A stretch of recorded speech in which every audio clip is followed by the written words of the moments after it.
یا الہی جسم میں جب تک ہماری جان رہے، تجھ پہ صدقے تیرے محبوب پہ قربان رہے۔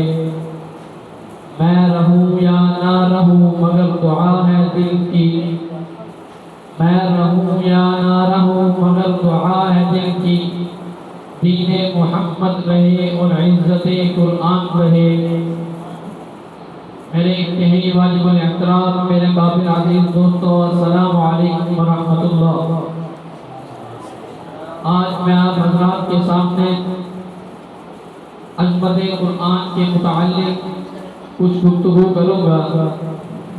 میرے انتہائی واجب الاحترام، اللہ رب العزت نے جو مقدس ترین کتاب قرآن مجید کے نام سے جناب محمد مصطفیٰ احمد مصطفیٰ حبیب کبریا صلی اللہ علیہ وآلہ وسلم پہ اتاری، اس قرآن میں جو تاثیر رکھی وہ کسی کتاب میں نہیں، نہ زمینی کتاب میں، نہ آسمانی کتاب میں، نہ لوگوں کی لکھی کتاب میں، نہ اللہ کی اتاری کتاب میں۔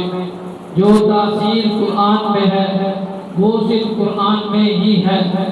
ایسی تاثیر کس کتاب میں نظر آئے گی کہ ایک بندہ جو سر لینے کے ارادے سے نکلا اور سر بھی حضور سرور کونین، ساقی کوثر، شافی محشر، ہادی رہبر، آمینہ کے لال، محبوب رب ذوالجلال، صاحب الحسن والکمال، جناب محمد مصطفیٰ احمد مصطفیٰ حبیب کبریا فخر الانبیاء صلی اللہ علیہ وآلہ وسلم کا نکلا سر لینے کے ارادے سے راہ، لیکن راستے میں اتفاق سے ایک عورت کی زبان سے قرآن سننے کی نوبت آ گئی۔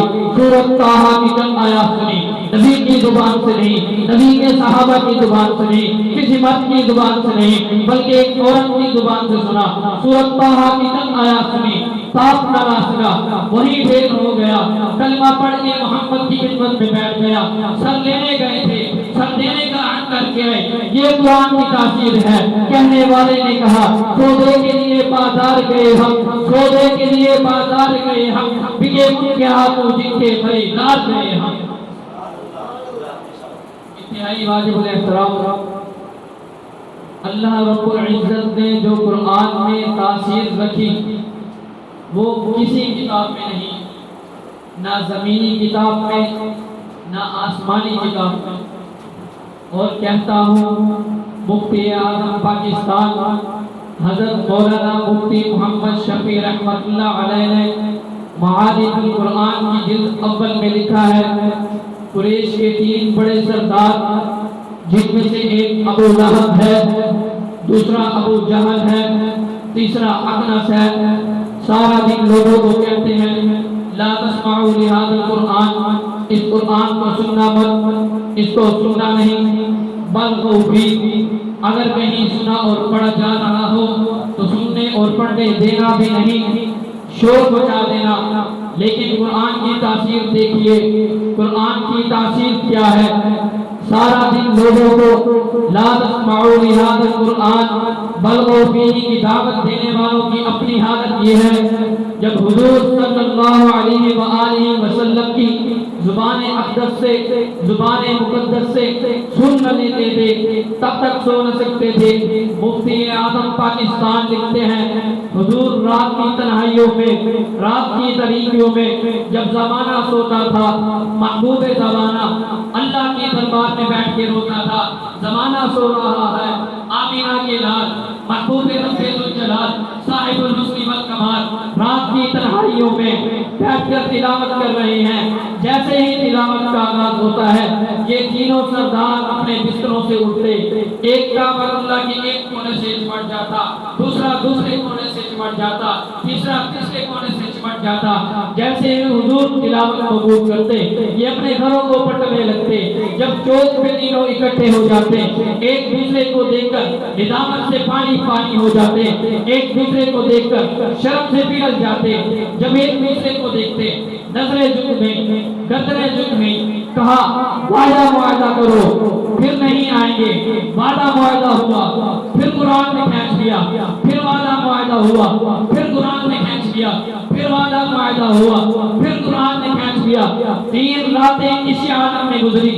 اگلے دن صبح اٹھتے ہی اقلس باقی سرداروں کے پاس آ گیا اور آ کر کہنے لگا، سارا دن لوگوں کو کہتے ہو لا تسمعوا لهذا القرآن، اس کو سننا مت، نہ سننا ہے، نہ پڑھنا ہے، نہ سننے دینا ہے، نہ پڑھنے دینا ہے، نہ سمجھنا ہے، نہ سمجھنے دینا ہے، نہ حاصل کرنا ہے، نہ حاصل کرنا دینا ہے، لیکن تمہارا عمل مختلف کیوں ہے؟ سارا دن لوگوں کو لا تسمعوا لهذا القرآن کہتے ہو، جب تک تم حضور کی زبان سے قرآن سن نہیں لیتے تمہارا گھر میں دل نہیں لگتا، جب تک تم قرآن سن نہیں لیتے تمہیں نیند نہیں آتی، جب تک تم قرآن سن نہیں لیتے تمہارا گھر میں دل نہیں لگتا، جب تک تم قرآن سن نہیں لیتے نیند کی دور کی بات ہے، نیند کا سرما بھی تمہاری آنکھوں میں نہیں لگتا۔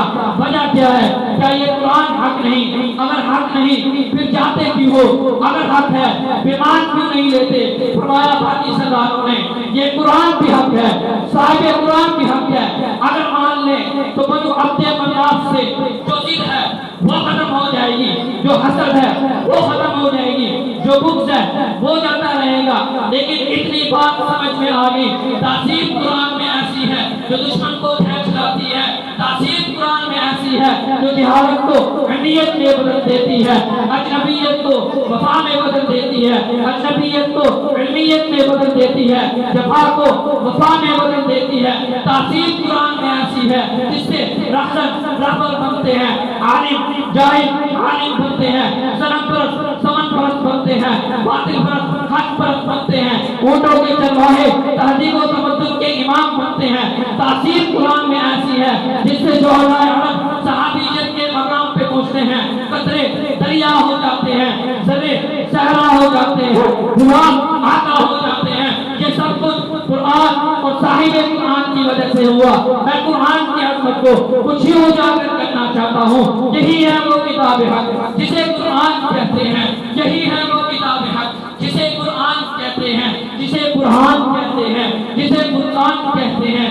یہی ہے وہ جس کا منتظر سارا زمانہ تھا، یہی ہے وہ جس کا منتظر سارا زمانہ تھا، رسولوں کی زبان پر جس کا نغمہ تھا، ترانہ تھا، نہ کچھ تحریف کا خطرہ، نہ خدشہ خیانت کا، خدائے پاک خود ضامن ہے اس کی حفاظت کا۔